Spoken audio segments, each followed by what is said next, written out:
작년 3월 8일 대통령 선거를 불과 하루 앞둔 날 이재명 대표는 공식 선거운동에 문자 메시지로 국민 475만 명에게 조작된 가짜뉴스를 대량 살포했습니다. 이쯤 되면 당시 더불어민주당의 대선 후보였던 이재명 대표는 치밀하게 계획된 대선 여론조작 범죄의 최종 수혜자였을 뿐만 아니라 가짜뉴스 여론조작 범죄의 몸통이라 해도 부족함이 없을 겁니다. 수천만 원의 국민 혈세를 가짜뉴스 대량 살포에 쓴 이재명 대표와 더불어민주당은 즉각 국민 앞에 고개 숙여 사과하고 파렴치한 여론조작 범죄에 대한 진실을 고백해야 할 겁니다. 살포된 가짜뉴스 문자의 제목은 이재명의 억울한 진실이었습니다. 이재명 대표님, 지금도 그렇게 억울합니까? 지금도 윤석열 대통령께서 커피 한 잔 타주고 부산저축은행 사건이 무마되었다고 굳게 믿고 있습니까? 수백만 국민에게 가짜뉴스를 문자로 살포했는데 그게 새빨간 거짓말, 가짜뉴스라면 응당 국민 앞에 진짜 진실이 무엇인지 설명해야 하는 것이 대선 후보를 지낸 정치인으로서의 최소한의 책무 아니겠습니까? 아니면 말고식 가짜뉴스 여론조작으로 사법 리스크를 회피하고 정치 생명을 근근히 연장하는 일, 이제는 더 이상 국민께 통하지 않는다는 사실을 이재명 대표와 더불어민주당이 직시해야 할 겁니다.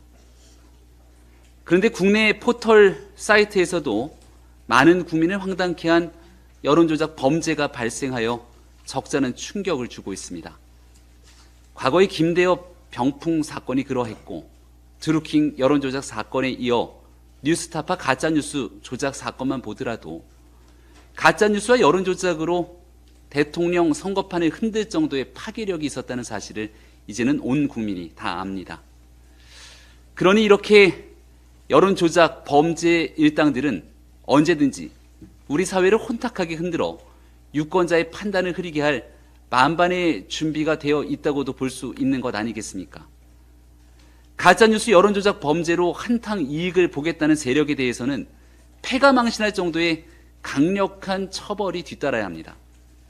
그리고 이런 여론조작 범죄가 가능하도록 느슨하게 뒷짐지며 수수방관하는 기득권에 대해서도 강력한 경고 조치가 반드시 뒤따라야 합니다.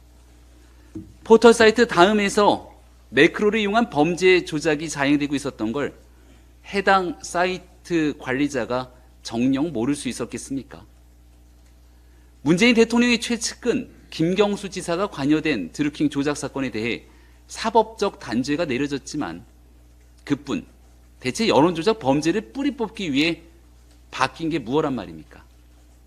이런 범죄가 발생했다면 강력하게 질타하고 범죄 핵심을 분명하게 밝혀내어서 여론조작이 이 땅에 발붙이지 못하도록 하는 게 기본이고 상식일 텐데 이재명 대표가 이끄는 더불어민주당은 외려 이런 목소리를 내는 집권당과 정부를 공격합니다.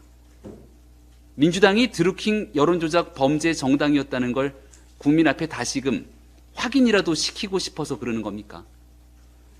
더불어민주당이 여론조작 범죄 정당이라는 오명에서 벗어나고픈 의지가 조금이라도 남아있다면 포털 사이트 여론조작 범죄에 대해 수수방관하지 말고 문제 해결을 위한 정부와 여당의 노력에 조금이라도 함께 동행할 것을 촉구합니다.